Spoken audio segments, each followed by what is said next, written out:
Perjalanan Isra Mi'raj.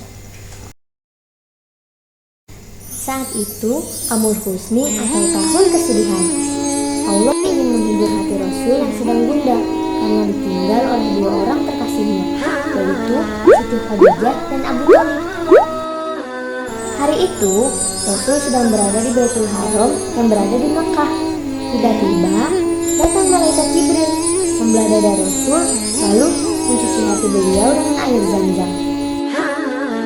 Kemudian Allah mengirimkan buruk untuk ditunggangi oleh Rasul dan malaikat Jibril pergi menuju Masjidil Aqsa, Palestina. Kemudian Rasul memasuki Masjidil Aqsa dan sholat 2 rakaat di sana. Setelah itu Jibril membawakan Rasulullah 2 bejana yang masing-masing berisi khamar dan susu segar. Ya Rasulullah, engkau pilih yang mana? Ini atau yang ini? Rasulullah pun memilih susu segar. Lalu Jibril pun berkata, engkau telah memilih yang sesuai fitrah. Perjalanan pun dilanjutkan dengan menunggangi buruk. Rasulullah dan malaikat Jibril naik ke langit. Di langit pertama, Rasulullah dan malaikat Jibril bertemu dengan Nabi Adam. Lalu naik ke langit kedua, bertemu dengan Nabi Isa, juga Nabi Yahya. Naik lagi ke langit ketiga dan bertemu dengan Nabi Yusuf. Naik lagi ke langit keempat, bertemu dengan Nabi Idris. Lalu naik lagi ke langit kelima dan bertemu dengan Nabi Harun. Di langit keenam, Nabi bertemu dengan Nabi Musa. Dan yang terakhir naik ke langit ketujuh dan bertemu Nabi Ibrahim di sana.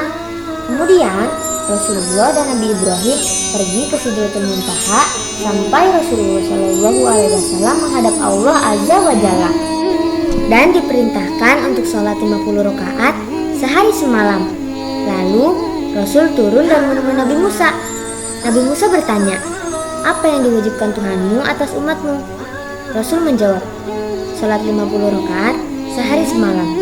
Kemudian Nabi Musa menyarankan agar Rasulullah meminta keringanan atas perintah tersebut. Rasulullah pun naik kembali untuk meminta keringanan. Berkali-kali Rasulullah menghadap Allah Subhanahu wa Ta'ala dan kembali kepada Nabi Musa alaihissalam hingga akhirnya Allah berfirman, wahai Muhammad, sesungguhnya ini adalah 5 sholat sehari semalam. Setiap sholat pahalanya 10, maka semuanya 50 sholat. Sampai pada akhirnya menjadi 5 waktu sholat yang selama ini jadi kewajiban kita sebagai umat muslim. Setelah itu Rasulullah kembali ke bumi, menjumpai umatnya dan menyampaikan perintah perihal sholat 5 waktu. Namun mereka tidak mempercayai sabda Nabi tersebut. Hanya sahabatnya Abu Bakar As-Siddiq yang mengimani sabda Rasulullah SAW. Masya Allah, bagus banget bukunya. Wow, Satana jadi makin semangat deh sholatnya.